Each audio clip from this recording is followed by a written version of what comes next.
Uma vez mais, muitíssimo boa tarde, sejam todos e todas bem-vindos à quinta edição da Longevidade Expo Fórum, que acontece aqui no Expo Center Norte, começando no dia de hoje, 29 de setembro, e indo até o dia 1º de outubro. Eu sou Demétrio Cruz, o seu mestre de cerimônia, trazendo e acompanhando toda a plenária que acontece aqui no auditório de número 6.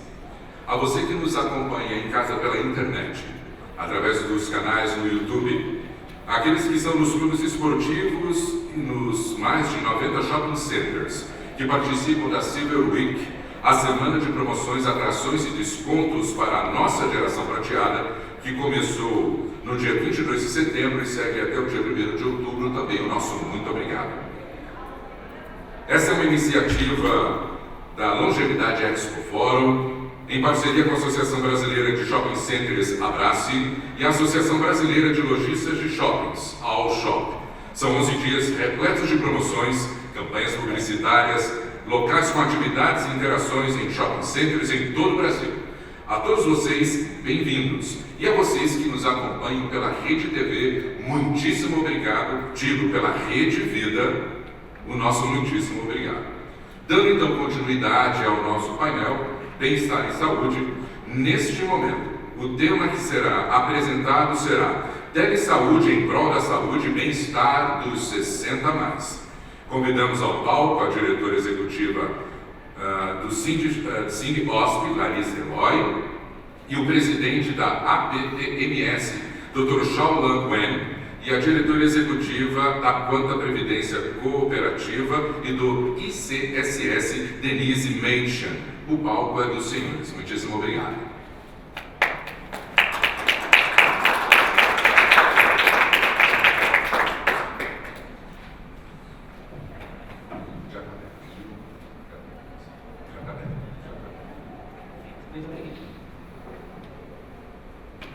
Boa tarde a todos, sejam muito bem-vindos ao nosso momento tão especial e esperado na Expo Feira Longevidade.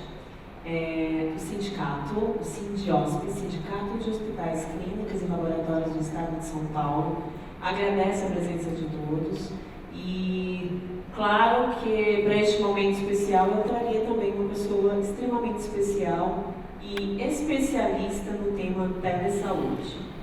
Queremos aqui agradecer ao convite e dizer que é sempre um prazer estar trocando com este público que é tão importante, tanto para o sindicato como para o nosso sistema de saúde brasileiro. Para me acompanhar neste painel, estou junto aqui do Dr. Shaolan Wen, uma grande referência em telemedicina no Brasil. O Shao é presidente da Associação Brasileira de Telemedicina e Telesaúde, chefe da disciplina de telemedicina da FMUSP e sócio fundador do Conselho Brasileiro de Telemedicina e Telesaúde, CBTMS. Antes de passar a palavra para o Dr. Shao, vou pedir um pouco de licença, até é uma oportunidade para falar para este público. E eu vou colocar um pouquinho sobre quem que é, o que é o sindicato, mas o sindicato hoje ele representa mais de 51 mil empresas no estado de São Paulo. E estamos aqui em São Paulo com este papel constituinte há 85 anos, representando mais de 1,8 milhão de postos de trabalho. Nós somos responsáveis por 50 negociações sindicais anuais e representamos um mercado que movimenta mais de 60 bilhões por ano. Temos na nossa base de representação mais de 1.800 empresas de medicina diagnóstica, 42 mil clínicas e 420 hospitais. Nosso papel é contribuir com a nossa base de representados, não só com a educação, como um momento como este, mas também com informação, conexão e também benefícios para que a gente consiga realmente facilitar e impactar as vidas que estão dentro desses CNPJs. Eu trouxe para vocês, para começar a nossa introdução, Dr. Shao, um pouquinho de um recorte de uma pesquisa que fizemos em maio deste ano, onde fala sobre o mapa de acesso à saúde de São Paulo. Essa pesquisa, no total, ela entrevistou 2.013 pessoas e ela perguntava especificamente sobre a palavra acesso. Quando a gente olha para esses são os objetivos da pesquisa, que eu não vou me ater a procurar, mas quando a gente olha para o recorte dos 60 mais dessa pesquisa, a gente tem um universo de 297 pessoas, tendo aí um equilíbrio de gênero, né, de 51% e 49%, mas também no toda a abrangência do estado de São Paulo, com uma predominância maior no capital de São Paulo. Essa é um pouquinho do censo. A pesquisa mostrou, doutor Chau, que dentre aí um perfil de 200 e quase 300 pessoas, 47% delas tinham planos de saúde. Já 53% não tinham plano de saúde. Continuo? Já quando a gente olha para como que esse usuário chegava à saúde, 35% usava somente em rede pública, 6% somente em rede privada, 59% usam ambas as redes, tanto saúde pública quanto saúde privada. Já quando a gente olha um pouquinho sobre como que esses quase 300 respondentes se comportavam nas classes sociais, a grande maioria estavam entre a classe B, C, D e predominância na capital de São Paulo. Trabalhando um pouquinho sobre esses dados, eu trouxe aqui o que afinal é saúde para o nosso público, 60 mais. E sim, ter acesso ao sistema de saúde para prevenção, cuidado e tratamento é o que mais importa para eles. Chegar de alguma forma, a ter um atendimento e um cuidado, independente dos caminhos que ele escolheu.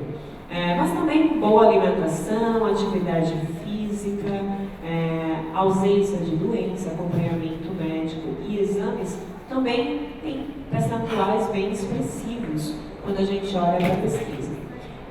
Eu estava falando aqui para as meninas que eu e o Dr. Chau, a gente tem aí uma concorrência desleal, porque aqui na esquina a gente já tem uma mesa de ping-pong, né?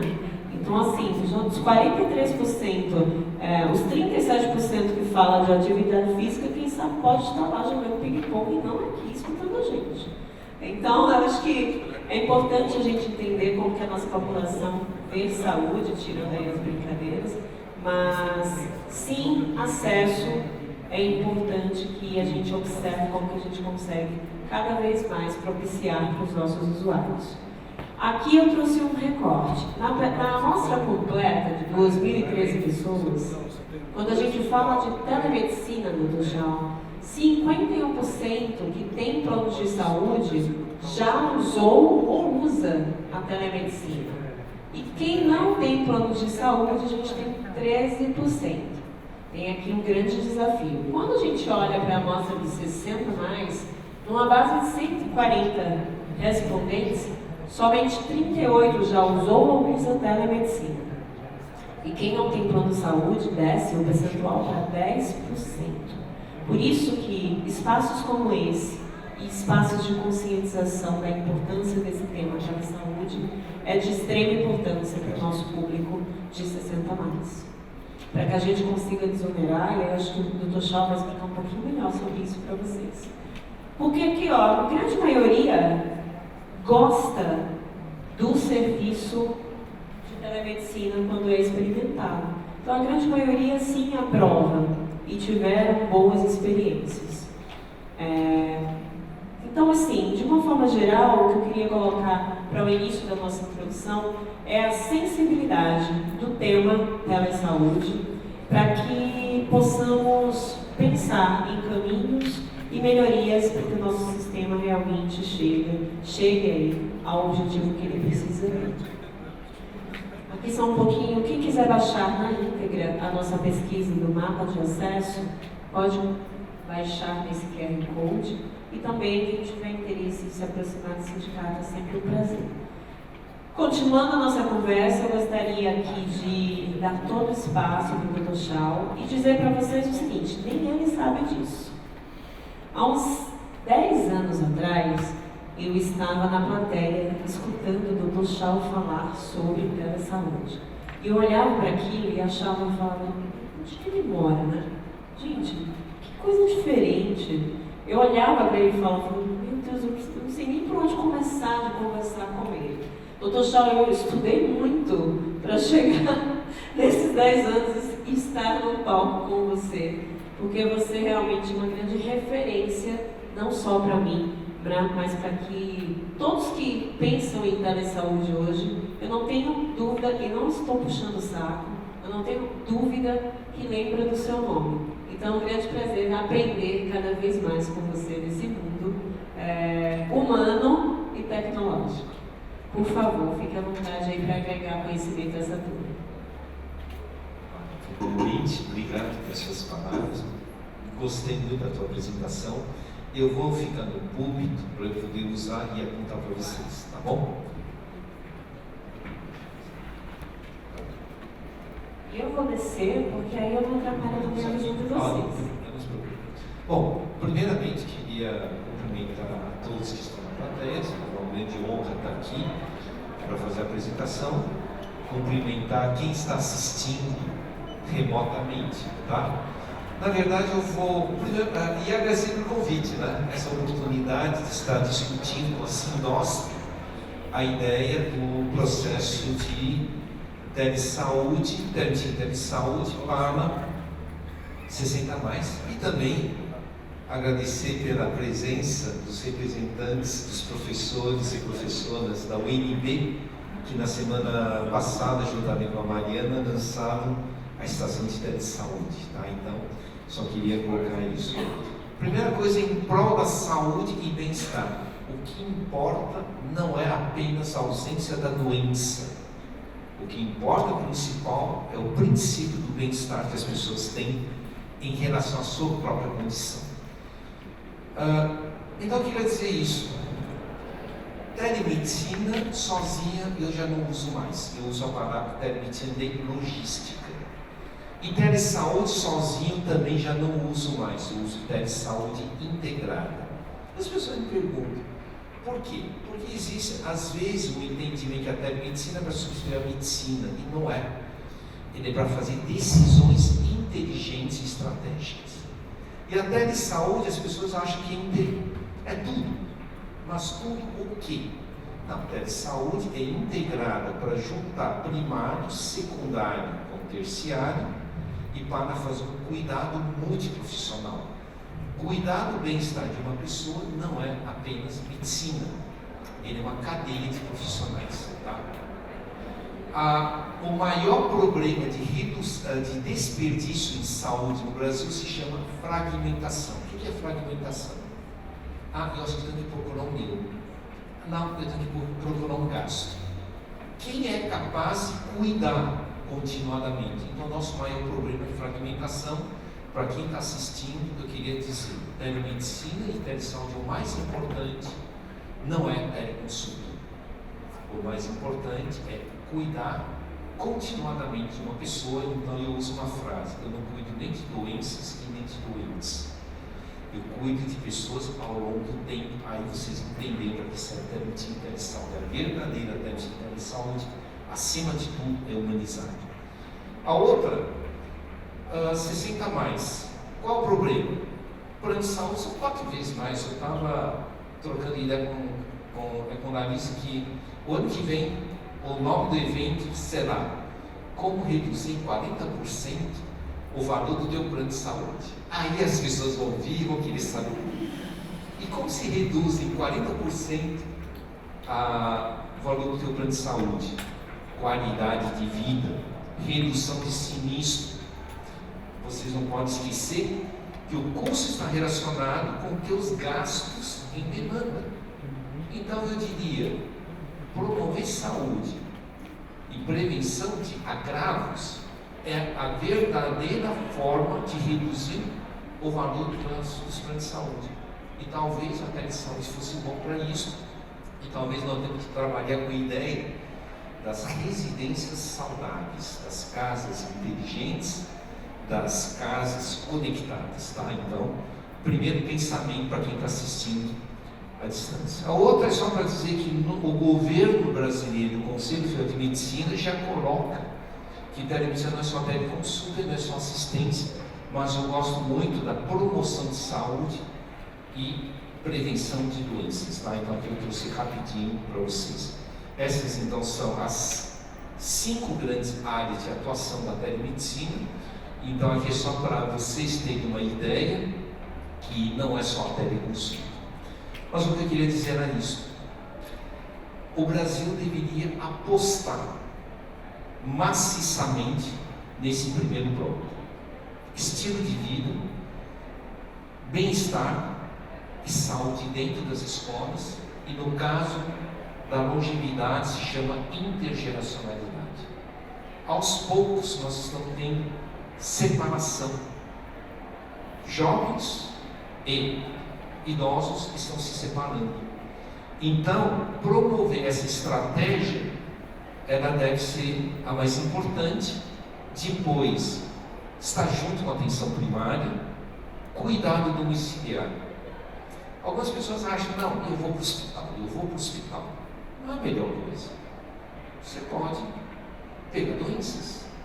Você pode ter agentes que são altamente resistentes. Alguém já pensou? Então você deve ir para o hospital quando você precisa. Tanto que durante a pandemia, ou melhor, durante a crise sanitária da pandemia, disseram: o melhor equipamento de proteção individual é a telemedicina. Eu consigo oferecer um cuidado, ambos os dados estão protegidos. Não esqueçam disso, a telemedicina também é um sistema de proteção, tá? E aí, o importante é esse criar de um central de monitoramento. Talvez o melhor é cuidar dentro da casa das pessoas, das suas condições. Então, aqui eu quero dizer: central de telemonitoramento e cuidados multiprofissionais. E aí sim, nutrição, enfermagem, farmácia, físio, TO, em conjunto também com a área médica. Isso seria o melhor. Aqui só para dizer que isso é uma coisa antiga. Eu já falava sobre, Larissa, eu não sei se você falou 10 anos, é 2013 ou 2012, mas foi em 2012 que saiu essa matéria na Folha de São Paulo, quando estava lançando com a doutora Valesca, Hospitalar Digital Health, e já falávamos sobre os cuidados. Aqui já falava que num dos trabalhos do Ernest Young dizia que no futuro a assistência médica seria no 3º lugar. Os outros 2 são hospital e consultório. O 3º lugar seria, por exemplo, casa do paciente. Algumas pessoas dizem: esquisito, porque todas as casas estão conectadas. Quem não assiste streaming? Quem assiste streaming em casa é casa conectada. E o mais interessante, vocês vão ter que começar a conversar com a Alexa. Vocês sabiam que a Alexa está começando a ter inteligência generativa? Vocês estabelecem um bom bate-papo. Ué, então, por que nós não vamos fazer a saúde dentro das casas? Tá? A outra coisa, 75% dos custos de assistência médica vêm de doença crônica. Se o Ministério da Saúde não adotar uma política de promoção de saúde e prevenção de doenças de uma forma efetiva até 2030, nós entraremos num colapso de aumento de custo de tratamento de doenças. Tá? Então, só para dizer, isso já era de 2012, ano que o mundo ia acabar. Não sei se vocês lembram, mas dia 21 de dezembro terminava o calendário maia e o mundo ia acabar. Esse aqui então é um dos conceitos até de saúde e bem-estar. Tá, o Dr. Caldeira aqui, então, Caldeira estou falando. Talvez isso devesse estar dentro de cada INPI do futuro. Já pensaram? Uma unidade com uma ambientação que as pessoas não se sentem dentro de uma caixinha, vê a natureza, tem uma maca, pode ter uma poltrona multifuncional. As professoras Margot e Vivian estão bem aqui, tá? Então queria aproveitar toda uma ambientação de bem-estar. Então, Sindosp também representa os ILPIs. Não vale a pena nós começarmos a falar sobre ILPIs do futuro humanizado, aonde se desenvolve uma política de cuidar da saúde integral. Esse é um ponto a pensar. Estou provocando. Nós poderíamos ter dentro dessas estações conjunto de equipamento para monitoramento de doenças crônicas. Por que eu tenho que fazer um deslocamento? Porque a família tem que ir até lá para levar o seu familiar para o atendimento quando eu posso cuidar.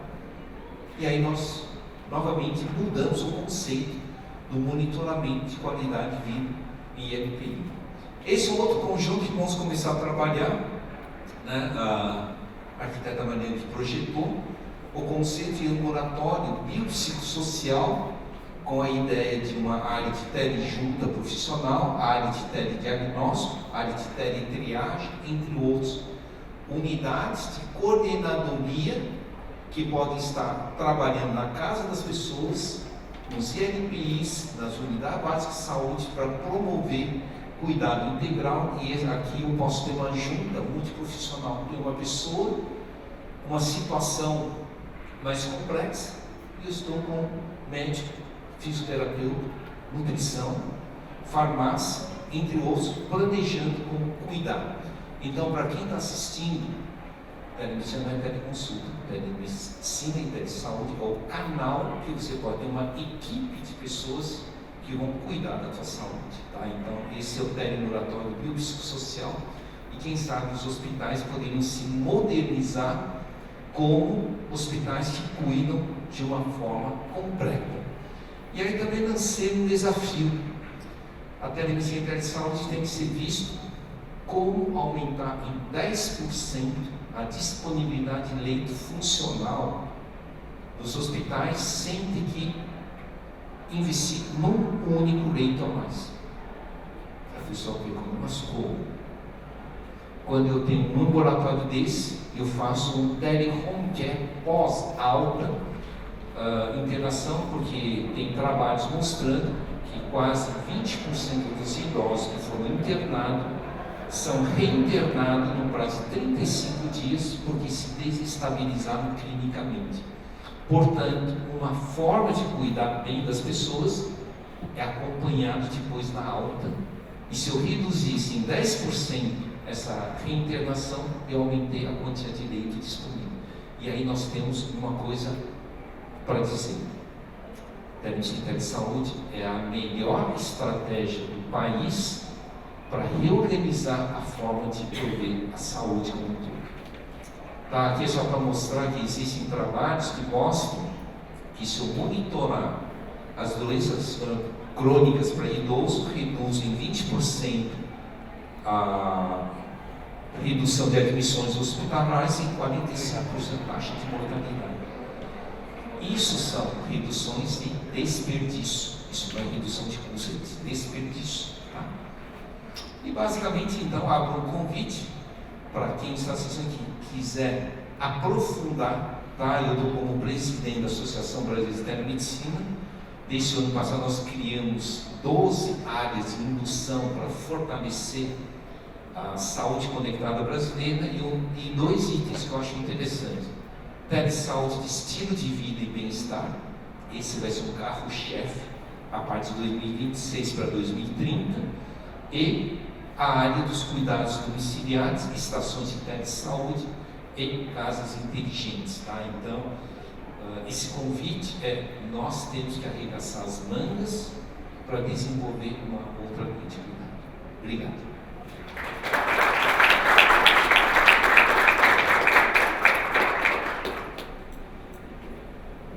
Quando eu falei para vocês que ele realmente impacta, né, a comunicação do Dr. Scholl, imagine em 2012 a gente escutar isso, gente. Realmente é algo que eu falei, eu preciso ficar perto desse moço.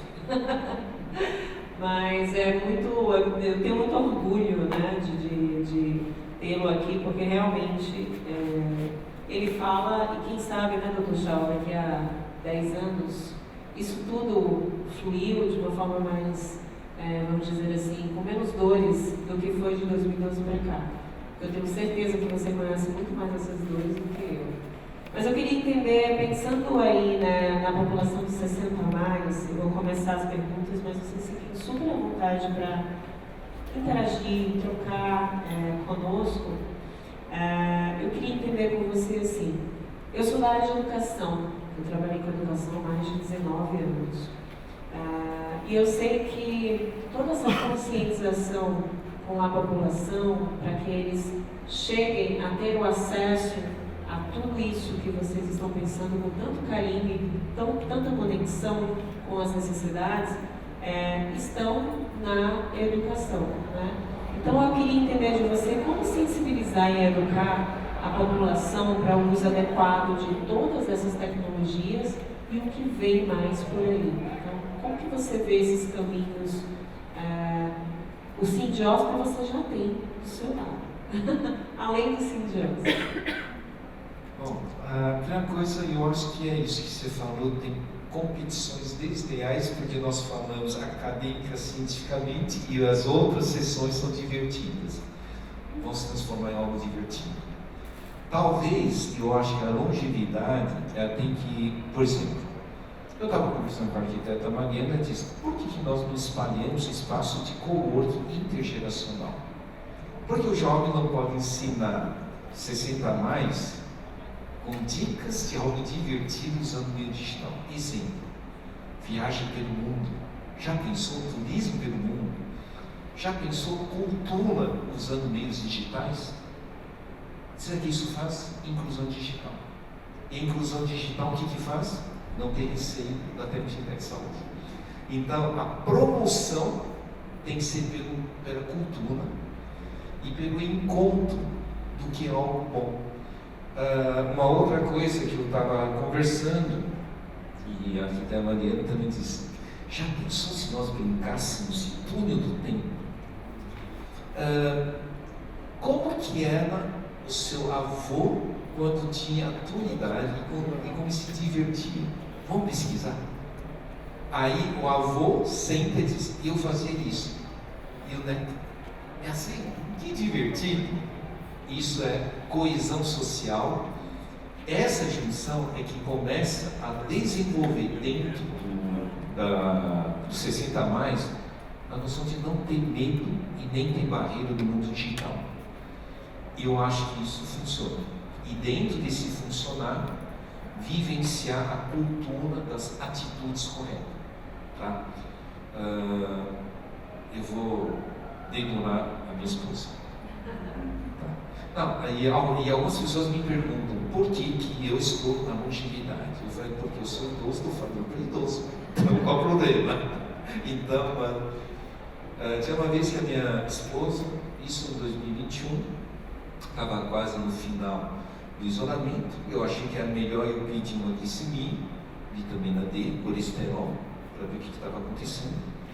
E aí vem glicemia alta, colesterol alto, vitamina D, limite do normal.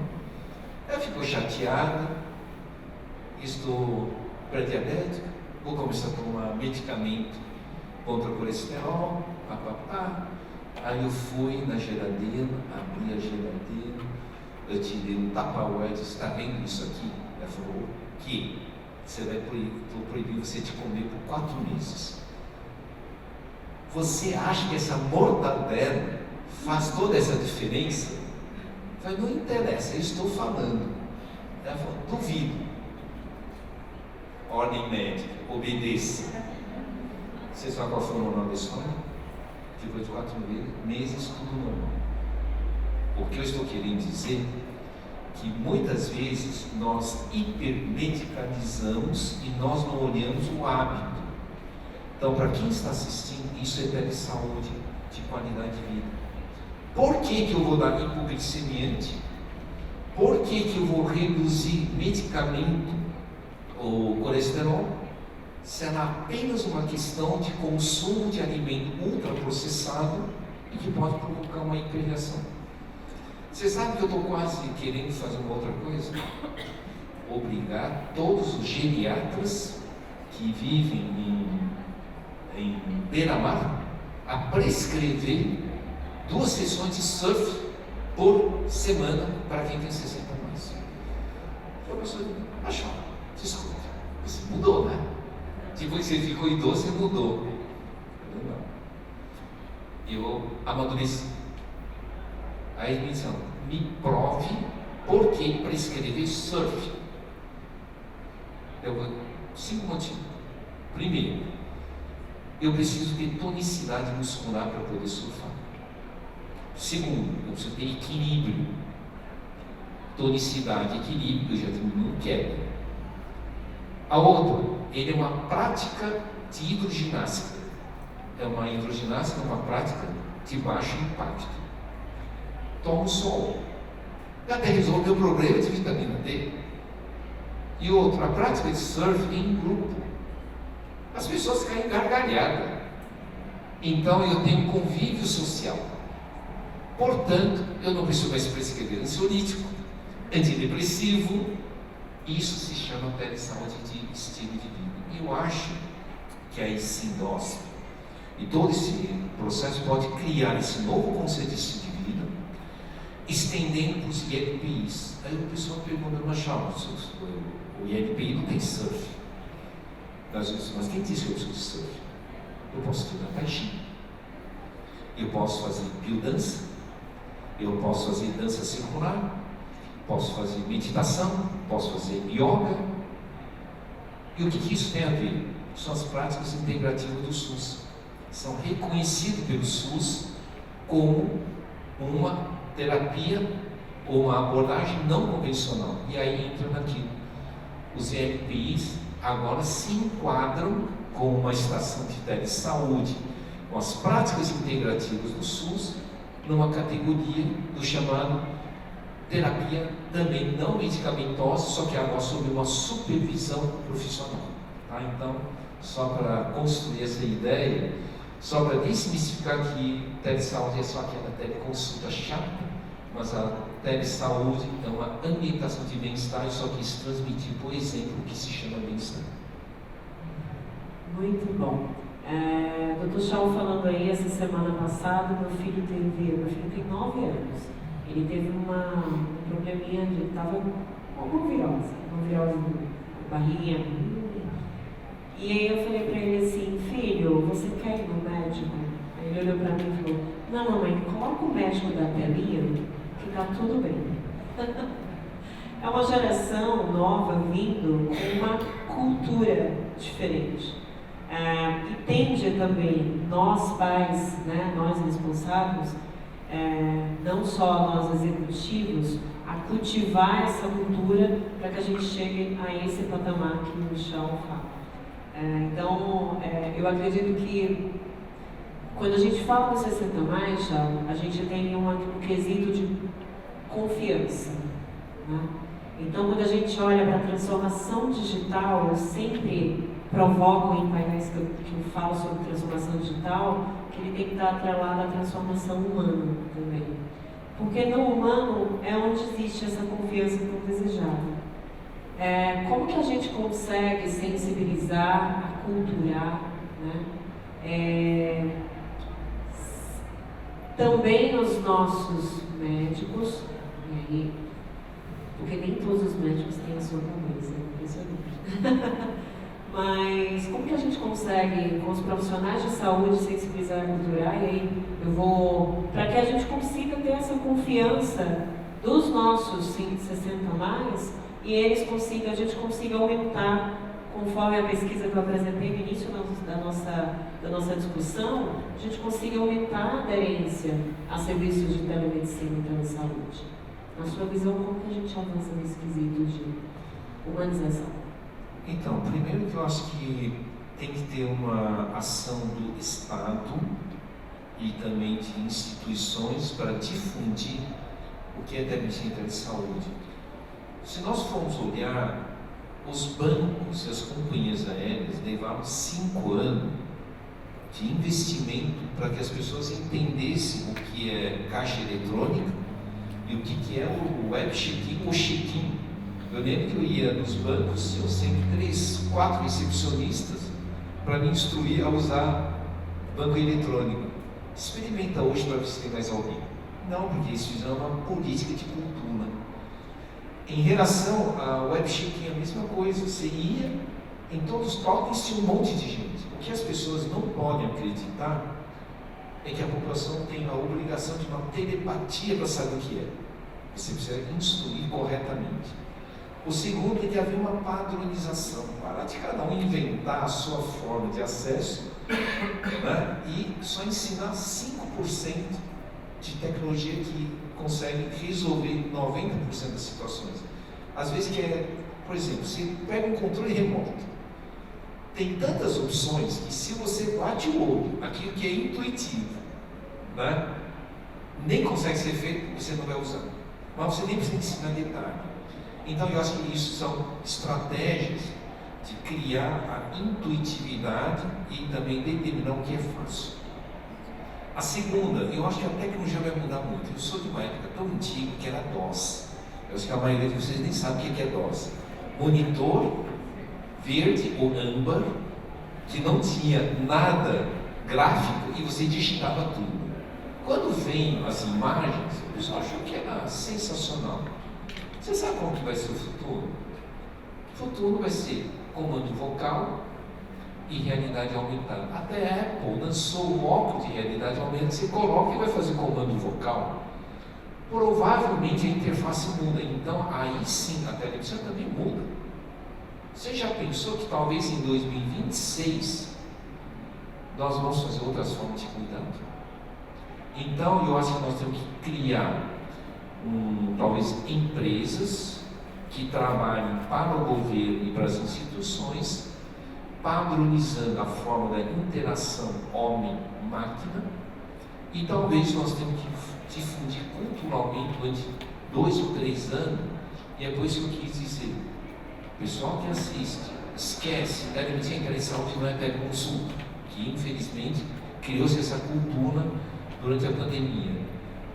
Televisão interessante é para cuidar melhor da sua vida, estar com você sempre que você precisar, garantir que você não fique doente, isso se chama bem-estar. Reduzir 40% o valor da mensalidade do plano de saúde, esse é cativante. Nós também temos que aprender a usar palavras certas para o público certo, tá? E terminando o último ponto, espaços coworking intergeracionais, eu acho que é a melhor estratégia. Porque, inclusive, deixa eu falar uma coisa, você sabe que o nosso maior problema até 2030 vai ser demência. 40% das causas de demência são preveníveis. Existem trabalhos mostrando que uma pessoa adulta submetida à educação durante 90 dias, o padrão do córtex muda. Ele cria novas redes, ele é mais resistente à demência. Você já pensou coworking para cultura e coworking para educação? E uma das causas da demência é a baixa escolaridade. Sabe disso? Vocês já pensaram que prescrever educação é uma terapia anti-demência? Não fica divertido agora? Vocês já pensaram no EAD como medida contra a demência? Porque EAD, eu faço inclusão digital e saber usar alternativa. Então você vê como a arquitetura da estratégia tem que ser feita. Eu acho que a professora Vivian criou o game. Então podia criar Gero Game, né? O game para 60 mais para promover a convivência, né? Ou então game de realidades presenciais, não sei se vocês lembram que antigamente tinha projetor multimídia projetando e você podia fazer os pontos. Então que tal game de dança digital para os idosos? E assim, isso sim conquista todo esse processo, tá? Então aquilo eu usei uma forma indireta para dizer, quem sabe o ano que vem, no nosso evento, nós vamos ter coisas diferentes, né? Um Gelo Game, um coworking e a ideia de como se prescreve qualidade de vida via meios digitais. Muito bom. Hoje eu trouxe aqui comigo a Mônica, que é da área de educação e eventos. Mônica, você está anotando aí, né? Porque o ano que vem eu já sei o tema da palestra, quais as interações que vocês é público para aqui para dentro. Eu quero dizer para a doutora Vanessa que a gente tem um grande desafio ano que vem. A gente já está com toda a programação montada. Muito obrigada pela sua presença e acompanhamento aqui com a gente. O público tem alguma pergunta para o Dr. Shaw? Vocês querem direcionar? Se vocês quiserem, pode levantar a mão. Claro.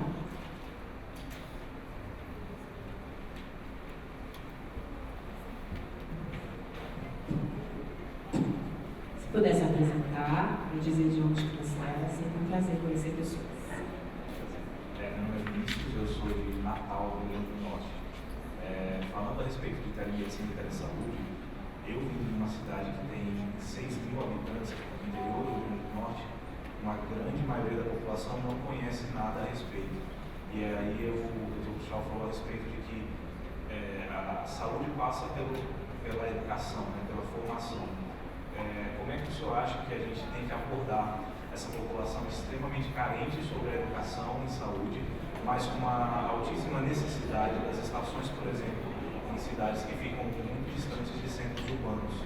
Que estratégia o senhor acha que seria importante ser adotada para que a gente conseguisse transformar essa visão da população a respeito da saúde? Porque quando eu falo com muitas pessoas sobre teleatendimento, uma visão que tem, a primeira visão que as pessoas têm é que quando eu vou para um SUS, o médico nem quer me ver presencial. Será que o atendimento remoto não vai ser pior ainda? Como que a gente transforma essa realidade de quem não tem nível de escolaridade básica? Bom, primeiro que eu acho que quando a gente faz a educação e implementa as coisas, tem que ser por degrau. Nunca entregamos o ideal. Nós integramos aquilo que ele quer a mais. Se eu fosse falar com uma população, eu diria, olha, não estou te fazendo um atendimento só médico. Nutricionista, enfermagem, tudo junto. Você já pensou? Então eu estou te oferecendo uma equipe. Se você for conversar com o médico, não vai ser só conversar com o médico. Assim como a estação, em vez de ser uma cabine. Ainda bem que é som, né? Não é nada que cai. Então, olha só, você vai conhecer outras paisagens. Eu até estava brincando que a estação de telesaúde não precisa ser só natureza. Exemplo, você tem Natal, a gente podia colocar uma paisagem do Mediterrâneo. Vamos viajar para o Mediterrâneo? Não, eu quero ir, entendeu? Então você tem que conquistar pelo charme, tá? Mas a educação, ele é muito vinculado com o arquétipo sociocultural. Eu acho que isso que nós erramos. Nós achamos que nós temos uma única educação. A educação tem que entender o que as pessoas gostam. Pode ser que eles não querem nada de Mediterrâneo, eles querem saber o canto com a boiada e vai ser aquilo, tá? Então, primeiro, respeito pelo hábito do arquétipo, entender 2 ou 3 coisas que eles detestam fazer para ir a uma consulta presencial e dizer, agora você não tem mais esse problema, em vez de querer oferecer tudo. E acrescentar uma coisa, em vez de só ter um profissional, você tem uma equipe. Deixa passar 6 meses e avança uma outra, tá? Isso é importante. Eu só queria aproveitar que você falou da doutora Vanessa, eu só queria lembrar que aquele que eu mostrei de 2012 foi quando a doutora Vanessa disse, tchau, vamos fazer hospitalar digital health. E aí eu falo, teve recentemente uma postagem de um evento que vai ter de congresso em São Paulo no final do ano, onde estão convidando uma pessoa que trabalha com saúde digital. Aí eu respondi, pois bem, podemos também conversar com a doutora Vanessa, porque há 10 anos atrás ela já incentivou no Brasil a primeira vez do uso da palavra saúde digital. Mas deixa eu ir um pouquinho mais, tá? Em 2003, ela é encantada com o processo, ela diz, vamos fazer a estação digital médica. Sabe o que é 2003? Para fazer uma videoconferência, nós gastávamos um equipamento de $20.000 e eu gastava R$450 por minuto de banda. Tá? Então, só para vocês terem. Então, Vanessa, só para te dizer, parabéns para fazer heróico, porque o heroísmo é que construiu essa evolução.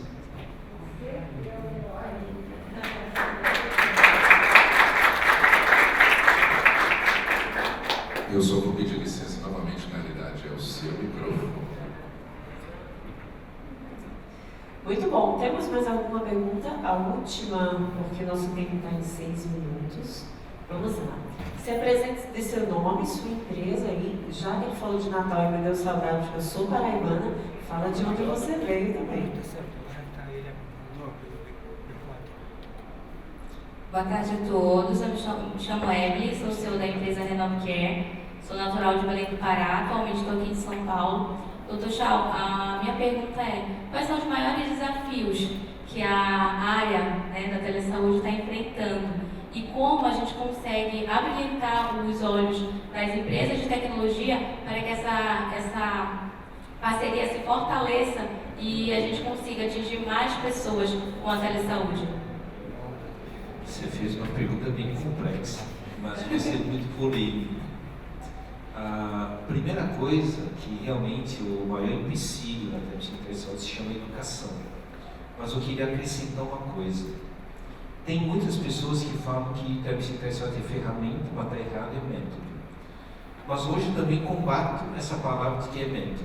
Aí o pessoal diz, o que é então? Reorganização de processo. Telesaúde é uma reorganização de processo baseada em tecnologia. Então, não adianta querer substituir, você tem que repensar a cadeia de processo.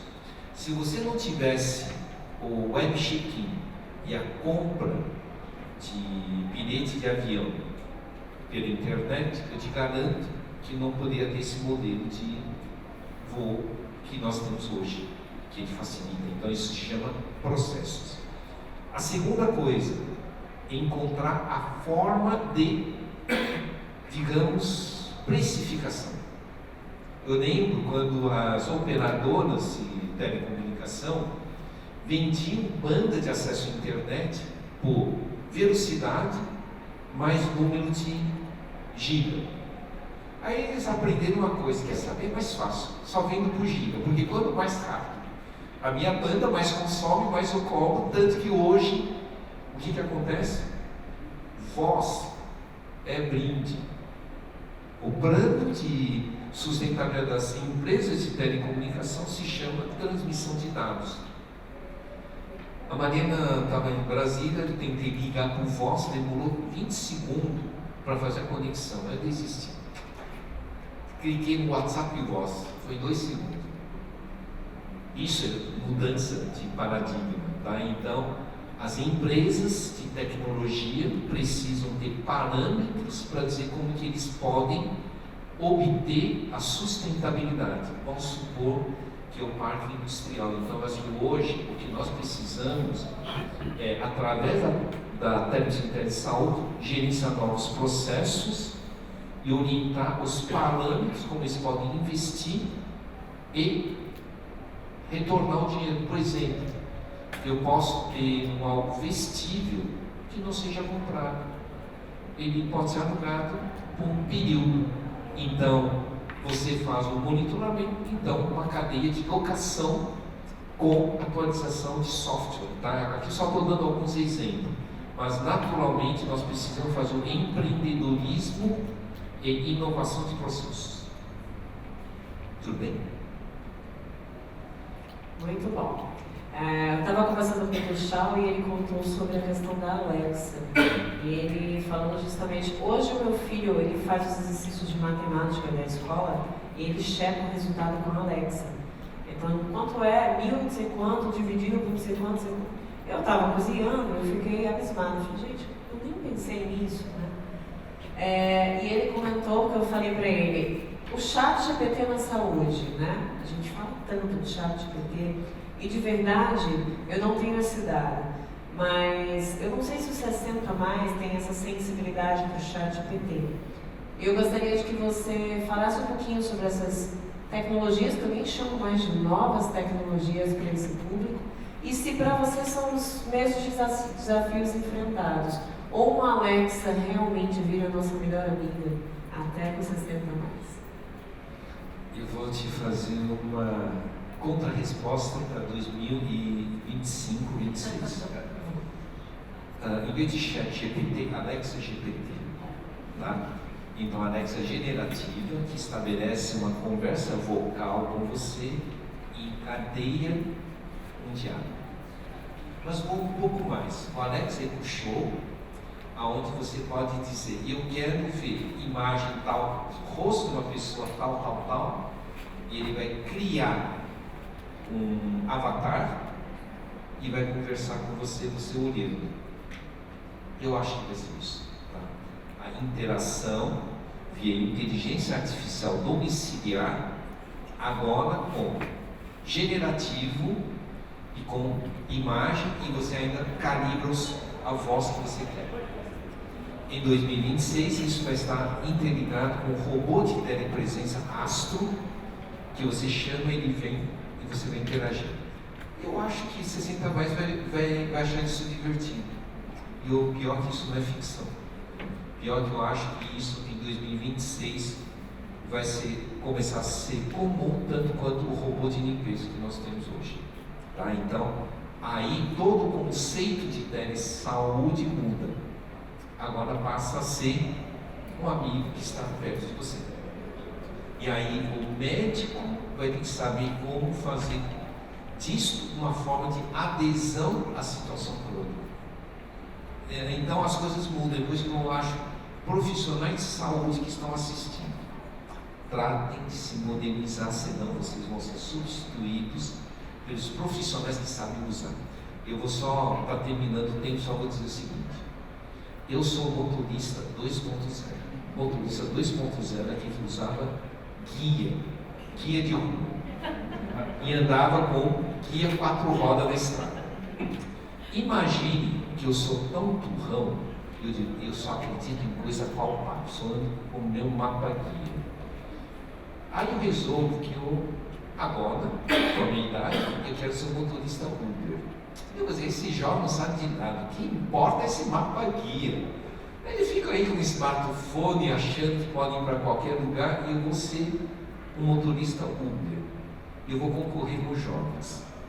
Quem vocês acham que vai ganhar essa concorrência? Eu, com meu mapa guia, ou um jovem com um smartphone que fala, quer ir para a rua tal? O jovem.